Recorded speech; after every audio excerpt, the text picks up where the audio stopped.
It's Till 5 Wrestling.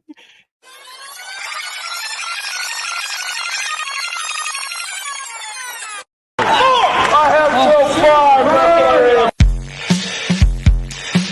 I have Till 5.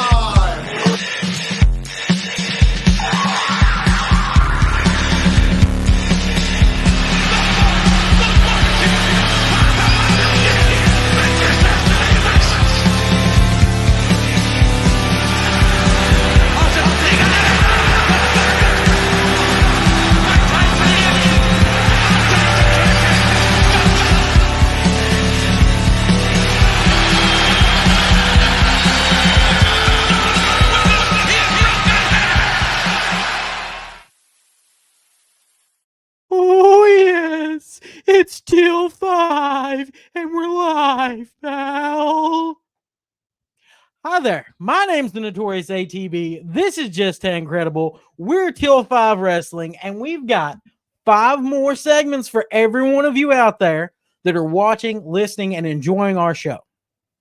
So, number 1 tonight, after we had to cover the Ring of History on Nigel McGuinness, I felt that we had to be fair and balanced and give a Ring of History to Bryan Danielson. The American Dragon. That's right. Some people really like Bryan, and some people know that he's a clam digger that paid Shawn Michaels several $1,000s to train him, and someone else ended up training him. Then he went on to wear a mask, and it was the best he's ever looked in his career. So he became the American Dragon. He came back over to the States. Gabe Sapolsky took pity on the guy, gave him a spot on the roster, and decided to say, hey, man, we'll put you out there with all the good wrestlers, and they'll make you look great. And then Brittle Bryan was gifted a British phenomenon in Nigel McGuinness to carry him on to greatness and to teach him the ropes of professional wrestling. So Bryan then proceeded to take those skills learned from Nigel and leave Nigel in the past, pack up and go to the WWE and cash all these big checks, taking it easy up there. Even took a couple of years off while being Brittle Bryan.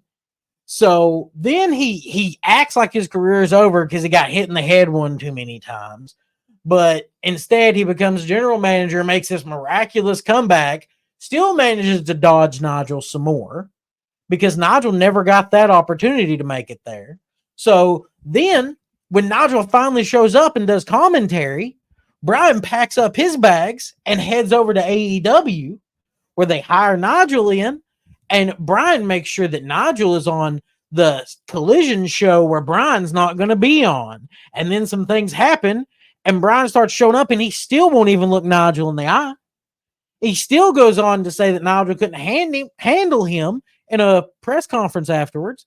So, Nigel finally called him out to settle the differences for a 13th time. They'll be competing. And that's the Ring of History for Bryan Danielson. He's going to be history after Nigel lays him out. How many weeks are we going to stroke Nigel McGuinness? Every week that we can.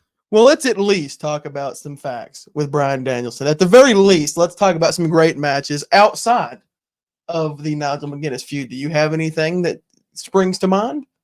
I really enjoyed when Chris Hero knocked him in the back of the head with the rolling elbow at the final countdown toward Dayton, because that was the last time I was going to have to see Bryan Danielson in Ring of Honor in person.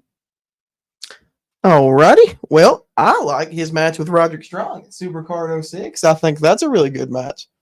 It was. That's a fun one. Also, you've got versus one of my personal favorite wrestlers, Lance Storm, in 06, also at Better Than Our Best, which is a good show. Yeah, Nigel would have had a better match with him. You think so? Yes, he would have. Alrighty, so this whole segment's just stroking Nigel again. Every week on the show, we're not even going to talk about Morishima or Daniels or Loki. Wait. What was that about Morishima? I love Morishima. You want to talk about Morishima? Let's talk about the fact that Brittle Bryan got taken out by Morishima, and then Nigel was the one to beat him and become world champion.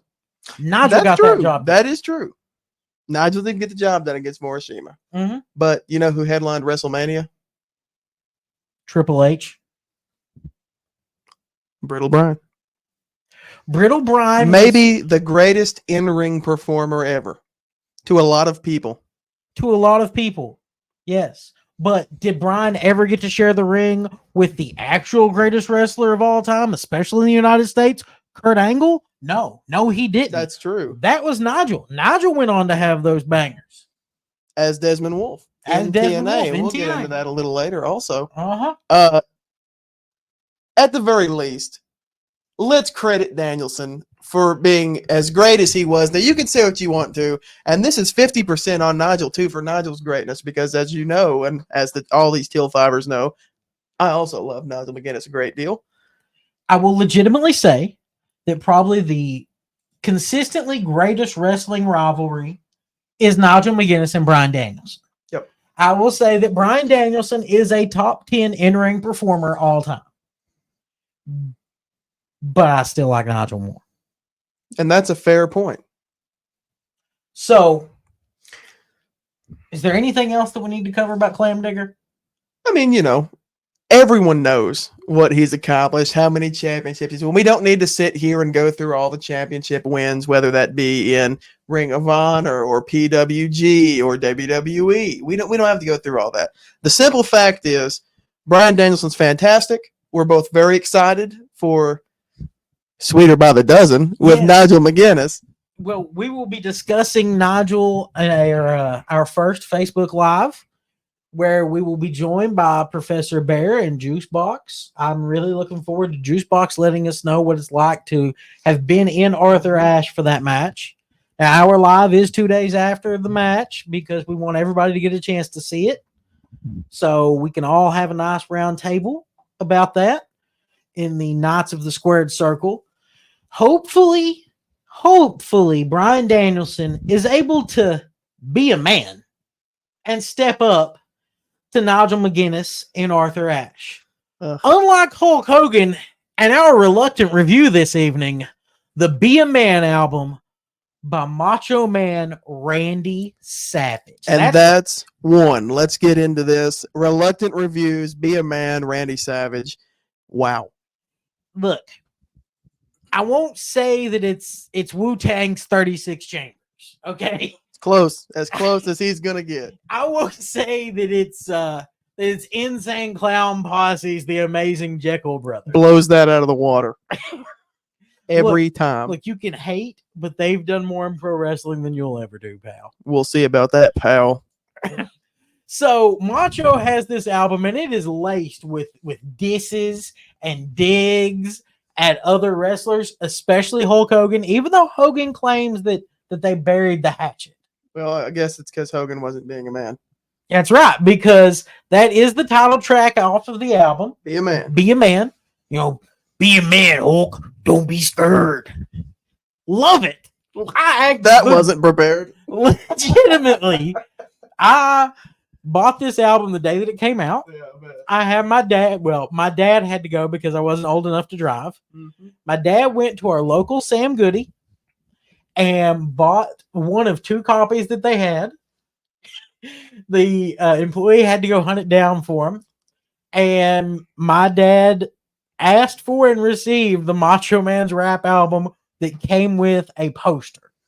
So now the tracks on here, first off, I want to mention that he has a track called I'm Back. And then later on in the album has a track called Get Back. A lot of backs. Yeah, a little bit of a counterproductive plan there. But then we go into Are You Ready? And that's just the letter R and the letter U, and then ready is spelled out. Which really I think should have started the album.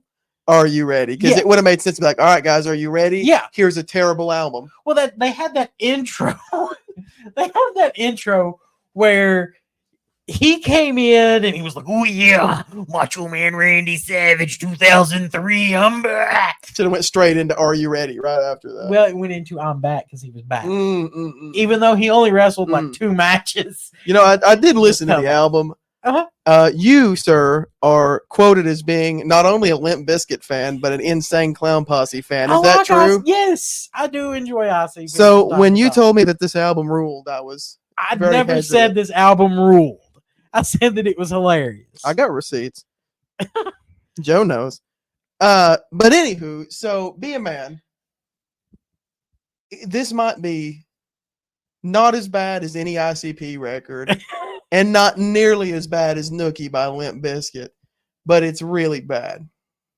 You can take that cookie and stick it straight up your. What? So he also had Hit the Floor, Let's Get It On, Remember Me, Tear It Up, Macho Thing. I legitimately have an alarm on my phone set as my last alarm to get up and get ready for work. That is Feel the Madness. You know you got to be a man. Feel the madness. Love it. So I wake up to that a lot. Now Tanner here, he might just be my macho man's Kurt Hennig, apparently, because he's the perfect friend. That song was written because Kurt Hennig died. So I don't know if I want to be your Kurt Hennig. If you die, I'll write a rap song for you. Called My Perfect Friend. My Perfect Tan. Well, I got a funny thing about that. So you said Randy wrote that for his great friend, Kurt. Funny enough, I actually found out today that Randy didn't write that song, and it's the only song on the album that I could find that he didn't write. That song was written by Leapin' Lanny Poffo, the genius, a man that you inducted into the Hall of Fame, Lame last week. Well, the genius was in the Hall of Lame. Lanny was cool, especially since he wrote Perfect Friend. Perfect Friend's probably the only song on the album that I'm like, all right, dude, that's hilarious. It's so bad that I can be like, I can listen to this. Well, it's look, I'm also a Young Gravy fan, so I like silly rap music. It entertains me. I don't think that it is nowhere near the level of Tupac as far as being a lyrical genius type of situation. That's what they say. Yeah, there is no speaking to the masses with this album, but it's fun. See, I disagree. I think it does speak to the masses. I really wonder if the fact that Macho did Perfect Friend as a rap song isn't somewhat of a rib, because Kurt had the West Texas Rednecks and they had Rap as Crap.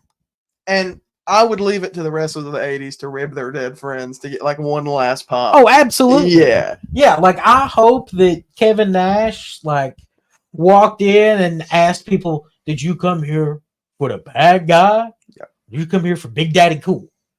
Because that would have been hilarious. Like one last rib on his buddy. Nash should have did a rap album. Nash and Violent J could do one together. They've been on the podcast together. Not There this we go. podcast. But they could be great together. You know who might be the most famous person out of Knoxville, Tennessee? Who's that? Not Professor Bear, that's who. No, but I will say that Knoxville had the University of Tennessee's own Kevin Nash living there at Really? one point. Yes, Nash was a Knoxville boy for a little while. And, we're going to have Professor Bear for our first live. Maybe he'll try and prove that he knows more about wrestling, and he might be a little bit of professor, because at best, I think that guy might get a job as a janitor at a community college.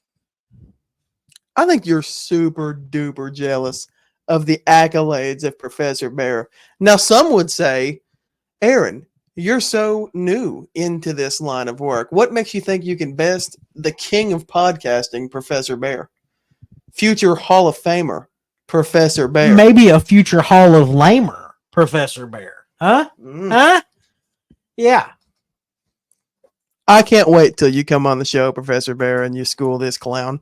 This I juggalo. I can't wait till you come on our show and try and give me a Fago shower of intelligence, Professor Bear. You're a filthy juggalo. No. Ugh. Now, Ugh. you want to talk about filthy. Filthy is Paul Heyman's ECW era. Mm. Now, there have been a lot of Heyman guys running around, but who do you think are the Mount Rushmore of Paul Heyman? Heyman guys. You want me to go ahead and start? You go ahead and start. Okay, so I think the first obvious answer is Brock Lesnar. I don't think it gets any better than Brock.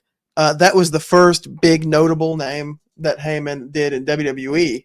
And we'll get into the Dangerous Alliance, I'm sure, a little later. But, Lesnar's an obvious choice. Definitely elevated Lesnar. I'll agree that Lesnar is definitely up there. And, I mean, we can probably both agree that CM Punk has to be up there. Punk's on the Yeah, definitely. Punk has to be up there. But let's face it, he's the one that made the term "I'm a Paul Heyman guy" famous. Yeah. And Punk, he deserves to be up there on Mount Rushmore. I think that's fair. He had a great run with him. That Undertaker feud was great. Punk in the world title reign that was a year with Heyman right there with him. Yeah, absolutely. Punk has to be on that on that Mount Rushmore. So the next guy that I'm going to take on the Paul Heyman guys Mount Rushmore is Rob Van Dam. I really think when you look back through history, there may not be more of a Paul Heyman guy than Rob Van Dam from ECW onward. And then when they rebooted ECW before it all fell to horrific lengths, Rob Van Dam and Heyman, you know, he came out 1, 2, 3. Rob Van Dam beat Cena at One Night Stand. It was a big deal. They paired together for a little while until Van Dam and Sabu went out driving with a bunch of stuff. And it was you know, but I think Rob Van Dam should be there for sure. Okay. So I'm going to go the other way with Heyman's career and his backstage influence. I'm going to say Gabe Sapolsky belongs on that Mount Rushmore because Gabe was the man who made Ring of Honor great. Okay. And let's face it, we would not be sitting in this room together if it wasn't for Gabe Sapolsky making Ring of Honor great, because that's what led to AEW. That is what led to our great friendship blossoming. So I'm going to put Gabe up there. Gabe is the man. Well, I think I'm going to call an audible for my last pick. And I'm going to go with one that a lot of people probably won't expect, but hear me out. Steve Austin. Stone Cold Steve Austin, I think, belongs on the Mount Rushmore of Paul Heyman guys. If nothing else, because after the Heyman rub, they strapped a rocket to this guy in the WWF. He was in the Dangerous Alliance. Definitely helped shape Stone Cold's promos down the line. Absolutely. Was a huge hand in that. Now, wrestling ability, it was probably nice rubbing shoulders with Bobby Eaton and Rick Rude, but as far as personality goes, when it was Dunzo with WCW, the first guy that Steve Austin got in contact with was Heyman, because he knew that he could go there and say whatever he wanted, and Heyman would let him be his most authentic self, which actually led, after a little ringmaster excursion, to the Stone Cold we all know and love. Yeah, and well, not to forget that they also reunited during the Alliance. So they had that too. So yeah, sure, Stone Cold, I could see that. They had fantastic chemistry. But I'm going to go ahead and, if I could be notorious for a minute, because I think Paul would approve, the fourth person for my version of Paul Heyman's Mount Rushmore is Paul Heyman. Because nobody loves Paul Heyman as much as Paul Heyman loves Paul Heyman. He'll tell you that himself. He thinks that he's a genius, which he probably is a genius. He also did a lot of underhanded things to people. So I'm going to put Paul Heyman up there because he's just like any other president. He loves his own ego more than anything else. And no one is going to be higher than Paul Heyman on himself.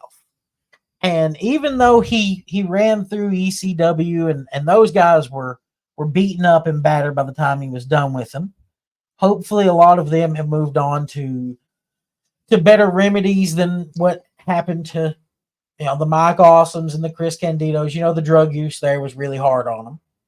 So maybe they found some help with a little bit of Delta 8, a little bit of Green Hemp Company. Now, if you're interested in some medicinal usage for your pain and ailments, I do fully support an herbal remedy such as Green Hemp Company and their Delta 8 products. I'm not a heavy user. It's not exactly like my bag to get high. If that is your thing, I'm sure they can point you in the right direction for that too. But personally, I'm a supporter of their medicinal use. If you're interested in their products, you can find them in Greenville, Tennessee, Monday to Saturday, 10 a.m. to 9 p.m. Sundays from noon until 6 p.m. You can also reach them at greenhempcompany.com, or you can find them at greenhempcompany@gmail.com. They are in the foothills of the Smokies. Get up with Donna and get you some quality products, such as these cereal bars that we have on our desk, or they have some pre-rolls. They even have gummies. They've got whatever you could need. I am a big supporter of it. In fact, I know of a certain man who recently lost a limb, and it has helped him out with a lot of pain issues. So go ahead and get up at greenhempcompany.com or find them on Facebook. Hit up Donna. She'll get you some good deals on some good products. All right. Now, tonight's Flipside Face-Off is going to be a nice Fortune versus Evolution, because we're going to focus on Ric Flair's role as a manager. Mm-hmm. So Rick, he was in the WWE at the time, and he started this ripoff of the Four Horsemen with Evolution. And it was not supposed to have Mark Jindrak in it, according to Dave Bautista. Let's get that clear. But the vignettes are filmed. I've seen They the are. vignettes. Why would you film vignettes with somebody that's not going to be in the group? Batista couldn't be there that day. They just need to see how it would look on camera. Maybe Wolfie D could clear that up at some point on his podcast. Maybe JC Ice could clear that up on something. Well, Wolfie and Leviathan were actually in a team together in OVW. Yeah, what? The more you know. What? The more you know. Yeah, that's because I'm better than a professor. Slash and the Leviathan. That'd be a fun early TNA tag team. Yeah, that would have been.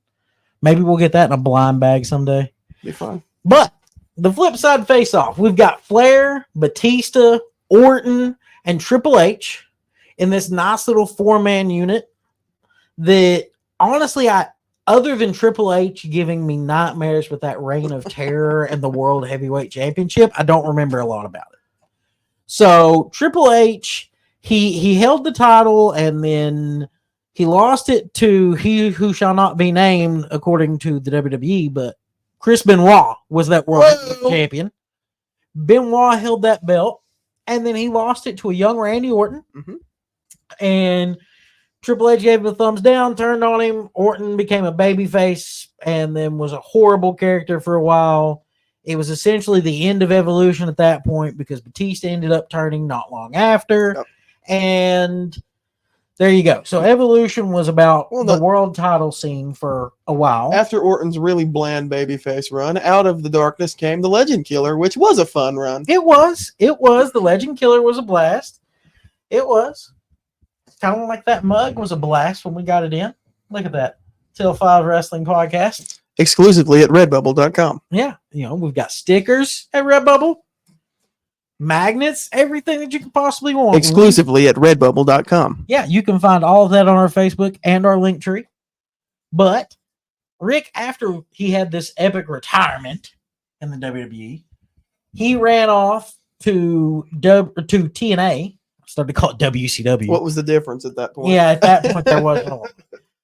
The best thing to happen to Ric Flair in TNA was that he got to work with Desmond Wolfe. The woo-off was good. No, he got to work with Desmond Wolfe.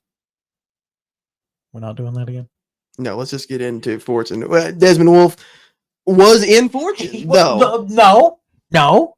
He was supposed to be, but he was not actually part of Fortune. He was briefly Flair in Fortune. didn't put him in it.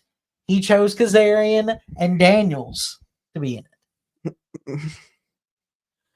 That's a good trade-off. No, it's not. He had to get the addiction for Nigel Toofer. Well, that's true. So, you had James Storm and Robert Roode. Rob Terry, speaking of Robs. Oh, yeah. At some point. That wasn't at the beginning. So it started with Styles, Kaz, Flair, Daniels, and it was supposed to be Nigel, but obviously that didn't pan out. Later on, they added Beer Money, Rob Terry, Matt Morgan, and Doug Williams. Doug Williams. Yeah, and most of those guys didn't really go on to a lot, except for James Storm and Robert Roode. They both held the world title. Yep. You could argue that AJ was elevated. Daniels became Ring of Honor World Champion he did. Down the line eventually. He did, and Kazarian was one half of the first AEW World Tag Team Champions. That's something. Yeah, that's something. And will probably be a TNA champion before it's over with. I hope they give him I hope so, just for fun. Yeah, just a short one. It was fun just for fun. Well, D'Amour's not there anymore, so that might hurt that. The nostalgia's dead. Yeah. So that's why we're having the Hardys wrestle random teams now in TNA. But so Fortune. Go ahead. I'm sorry, but Fortune really didn't get up to much in TNA during their year and a half stretch together. So the notable feuds I had was EV 2.0, which was a bunch of ECW guys, which I should have loved. EV Dub. But in 2010, it was not the same as it was in 99 or even 2006. No, it was pretty awful. And Immortal, which was the newest incarnation of Hulk Hogan's wrestling boot band. Basically. Maybe we should do that reluctant review sometime. Hulk Hogan's album. You can reluctantly find a new co-host. Hey, now he wrote that song for that kid who died in England. Hulkster in Heaven. Yeah. That kid died before Hogan could finish his match. Yes. And that's why Hulk Hogan wrote that song for him. You know, yeah, that was important to the Hulkster. It's kind of like his version of a perfect friend. So, as far as notable feuds go for EV2, or for, here we go. Yeah. For Fortune, that's how memorable Fortune was to me. And I love TNA. What was the Fortune? Fortune 4. Yeah. Even though there was like 5 members. At one time, there was like 7 people. Well, did Fortune end up joining Hogan's Immortal group at one point? I don't think they officially joined, but I do think they were like allies. And towards the end, they might have even merged into one group. I want to say that like Fortune didn't want to stick with them, but Flair They did. eventually turned heel or turned face. Yeah, the guy Fortune turned face and became the like new front line. If I'm not mistaken, Styles, Kaz, and Beer Money stayed together as basically like a front line situation. Yeah, and because Daniels went back to Ring of Honor, I think at that point. I think that's right. Yeah. Yeah, and then you had. Daniels had the epic run that he did in ROH, and they kind of reunited a little bit. AJ went on to the WWE. He became arguably one of the 10 greatest of all time. Rude eventually made it to the WWE, and it is a little later than it should have been. Rude didn't quite get to the top of the mountain like I wanted, but he is a former NXT champion. To be honest, I kind of thought that when WWE started doing the Keith Stone segments for Keystone Light, I kind of thought that would have been a great time to sign Beer Money and bring them in.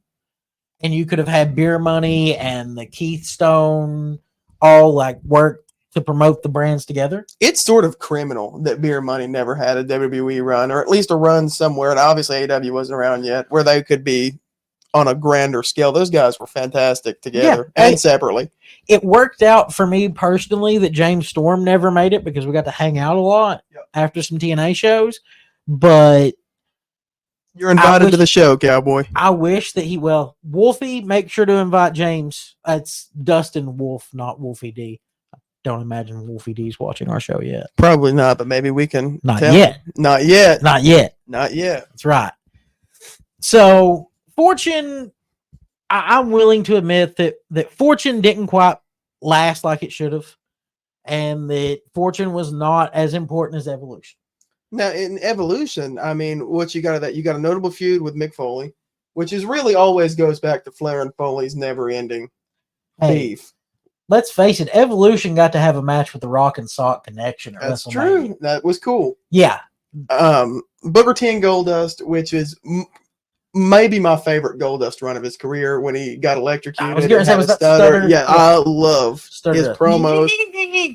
Another great Evolution feud is when they did the thumbs down to Orton, and you got a great Orton feud out of it, where for a minute he was an underdog babyface until it got so bland that they had to ship him to SmackDown and turn him heel again. I wouldn't argue that was a great feud for him. You got the great feud with Goldberg. That's right. Everybody Goldberg. And my personal favorite, Eugene. I hate it. You know what? Another Kentucky man, Nick Dinsmore. That's true. Maybe at some point we need to talk about all the great Kentucky wrestlers. And the greatest feud for Evolution, the Heartbreak Kid, Shawn Michaels. That's true. The greatest feud for Triple H was Shawn Michaels. Yep. One of the greatest pairings in WWE history and one of the greatest feuds in WWE history. Absolutely. You know, and I hate that those days are over because Shawn made the super kick a great finishing move. And sometimes you see great moves become overused, and they're no longer over. So why is it that things are no longer over when it's over? Because you have super kick parties where guys like Nick Jackson and Matt Jackson toss out 40 super kicks in a match and pop right back up and go to it. You know, two other tag teams that threw around a lot of super kicks? The Usos. One could argue that they also ruined the super kick. And the Lucha Brothers. And Adam Cole. Adam Cole was right there with the Young Bucks and destroying the credibility of the super kick, but I don't think they're all to blame. I think most of the indie guys from that mid 2000s to 2010s era was popping super kicks left and right. Well, that was the era of indie wrestlers that grew up watching Shawn Michaels and idolizing him and wanted to go do super kicks and sweet chin musics all night long. And speaking of wrestlers that maybe not iconic, but that a lot of the guys of today's generation idolized is the Maple Leaf Muscle, Petey Williams, whose Canadian Destroyer is probably my favorite move in the history of the business when it was a finish. Because when Petey did, still to this day, I've seen 1 trillion Canadian Destroyers, 15 a week.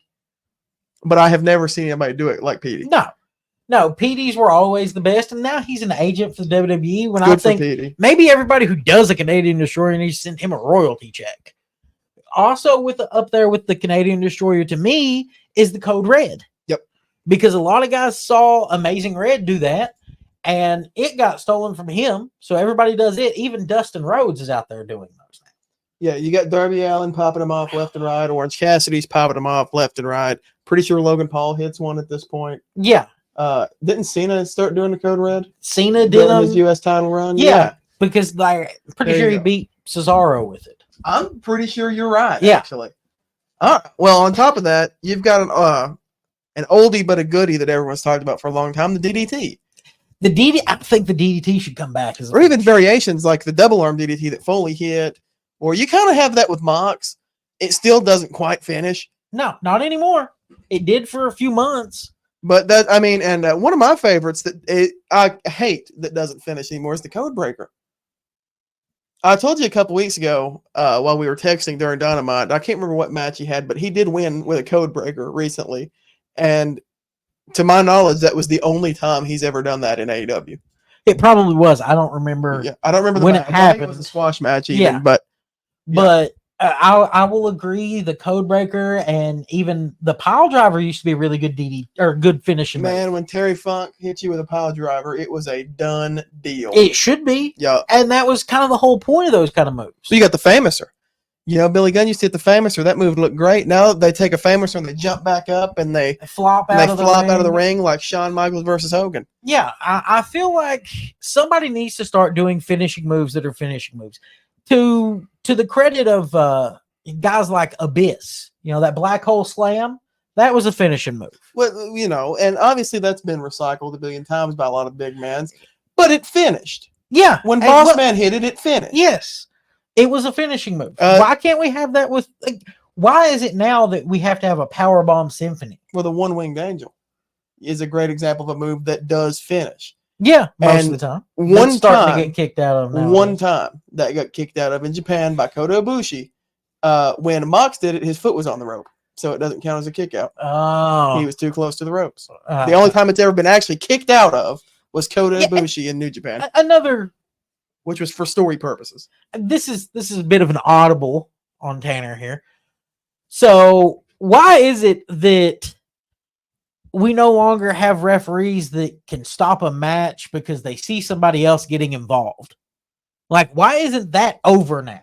Yeah, that's not over anymore. You're going to look away and then turn around and see a steel chair sitting right there with blood on it and like, oh, the guy's laying there. Oh, what happened? Yeah, or you like, oh no, I can't see Tanner beating up somebody with a steel chair here beside me. Or I can't hear the shot. Yeah. When you're right there. Yeah, like, come on. And maybe the WWE refs couldn't when Vince was there because he was screaming in their ear all the time. That's possible. That's true. But I would like to see referees get back to calling countouts. And it's never over. I'll tell you another thing that really grinds my gear here live on TL5 Wrestling. 75 near falls in a match. Because it's never over. Because it's never over. When you have let's say a WrestleMania match, for instance, or a Wembley match, all in, you know, either way, you get to the main event of that, usually on either one. And it's usually, 30, 45 minute match to end the show on a typical basis. And at least 15 minutes of it is near falls. Yeah.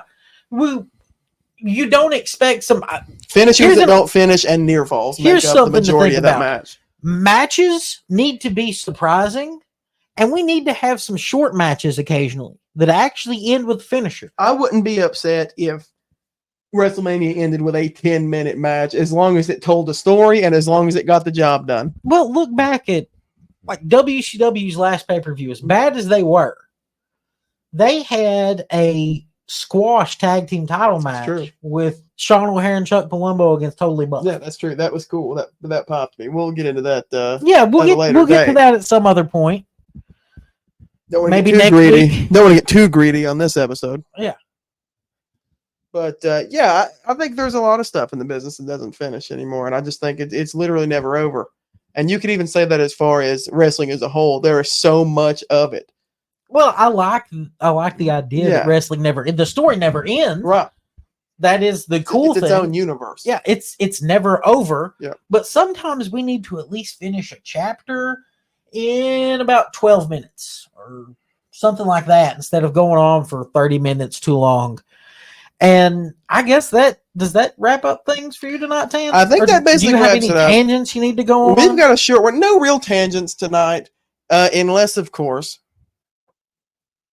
I'd like to take this time to say happy birthday to a guy that we all know so well. So if you guys could good all give grief. such a big round of applause to my best friend, Dave. Happy birthday, Dave. We appreciate you so much. You're such a great guy. And here on this show, you are the real MVP. You really got us our start, Dave. We really appreciate you. We really appreciate Dave helping us out with our audio. As a rib to Dave, he wrote his own birthday post today. Did he? He did. He wrote his own, and then he tried to pass it off that his wife did it. But I know when Dave makes a typo because I know how Dave types, and his wife works in a place where she has to read a lot. So she does things. So Dave, congratulations and happy birthday.